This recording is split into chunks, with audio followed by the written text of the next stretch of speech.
Sieciech był jedną z najbardziej wpływowych i kontrowersyjnych postaci w historii Polski. Szczególnie w okresie rządów Władysława Hermana, księcia polskiego na przełomie XI i XII wieku. Jego życie i działalność owiane są tajemnicą, a dostępne źródła historyczne pełne są niejasności i sprzeczności.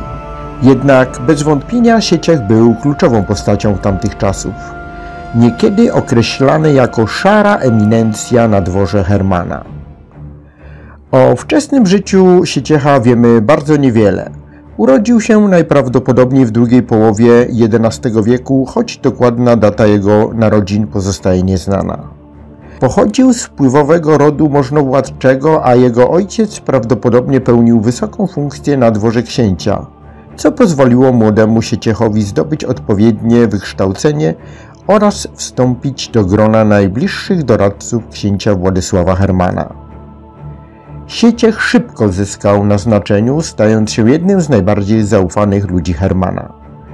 W ambicjach osiągnięcia godności książęcej pomagała mu Judyta Maria, żona Hermana.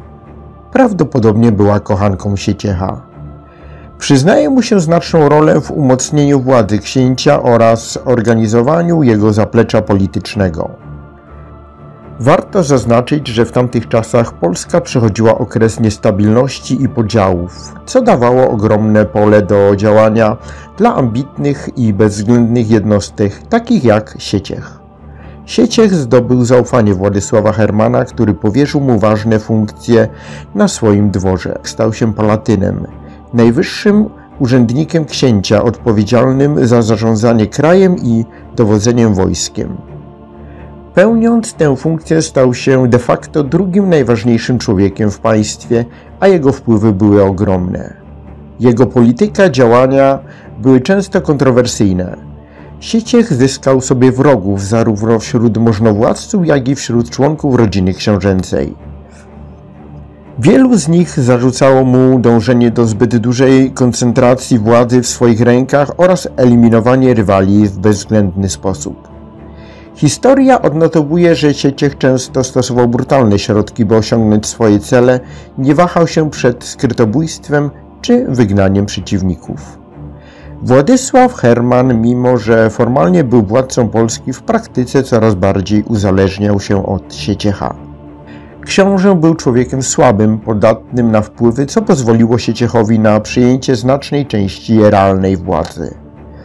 W 1086 roku powrócił do Polski Mieszko Bolesławowic, syn wygnanego Bolesława II Szczodrego. Władysław Herman dopuścił do władzy bratanka pod naciskiem możnowładców. Książę Władysław czuł się jednak zagrożony przez swojego młodego bratanka, a prawdopodobnie jeszcze bardziej obawiał się go Sieciech. Wydaje się, że Mieszko Bolesławowic mógł zyskać poparcie części możnowładców, co zwiększało ryzyko dla Sieciecha i Hermana. W 1089 roku Mieszko Bolesławowic nagle zmarł, a okoliczności jego śmierci budzą wiele wątpliwości. Najbardziej prawdopodobną wersją wydarzeń jest to, że został otruty na polecenie Sieciecha lub nawet za zgodą Władysława Hermana. Niektórzy historycy spekulują, że śmierć Mieszka była wynikiem spisku mającego na celu usunięcie potencjalnego pretendenta do tronu, który mógłby zagrozić obecnemu układowi sił. Nie wiadomo, kto stał za opisaną powyżej zbrodnią, jednak pewne poszlaki wskazują na palatyna Sieciecha, który, jak pisze w innym miejscu Gal Anonim, chciał wygubić cały naród Piastów. Śmierć bratanka spowodowała, że Władysław Herman stał się prawomocnym władcą Polski. Sieciech dążył do centralizacji państwa i wzmocnienia władzy książęcej kosztem lokalnych możnowładców, co naturalnie budziło ich sprzeciw. Największym zagrożeniem dla pozycji Sieciecha stali się synowie Władysława Hermana, Zbigniew i Bolesław, zwany Krzywoustym. Obaj młodzi książęta, wychowani z dala od dworu w swoich własnych dzielnicach, widzieli w Sieciechu największego przeciwnika do objęcia władzy po ojcu. Konflikt między nimi a Sieciechem narastał stopniowo, przeradzając się czasem w otwartą wojnę. Zbigniew jako starszy syn Hermana rościł sobie prawo do objęcia tronu po ojcu, jednak jego ambicje były blokowane przez Sieciecha, który starał się utrzymać pełnię władzy w swoich rękach. Zbigniew, wspierany przez możnowładców niezadowolonych z rządów Sieciecha, w końcu zdecydował się na bunt.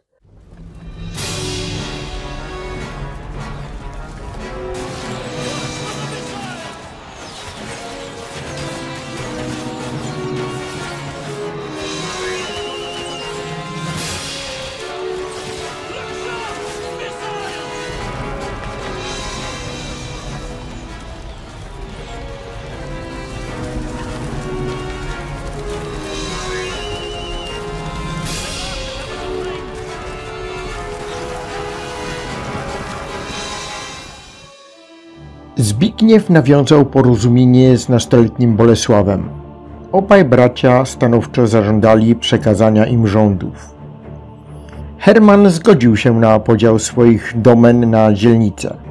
Podział państwa i dopuszczenie synów Hermana do współrządów zaniepokoiły Sieciecha. Palatyn rozpoczął przygotowania do rozprawy z braćmi.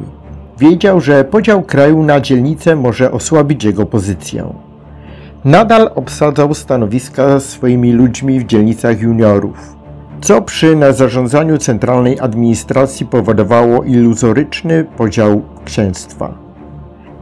Bolesław i Zbigniew na wieść o zbliżającym się konflikcie postanowili zawiązać opozycyjną koalicję.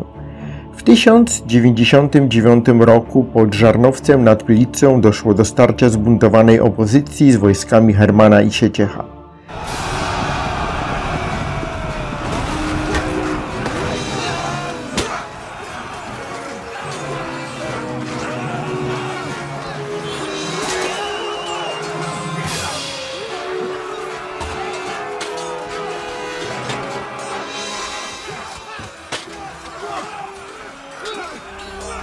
Bitwa ta zakończyła się porażką wojsk książęcych, co ostatecznie podważyło pozycję Sieciecha na dworze.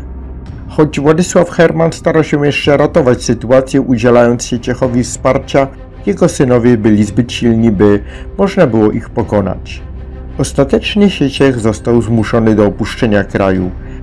W roku 1100 został wygnany. Jego majątek został skonfiskowany, a on sam zniknął z kart historii. Istnieją różne spekulacje co do jego dalszych losów.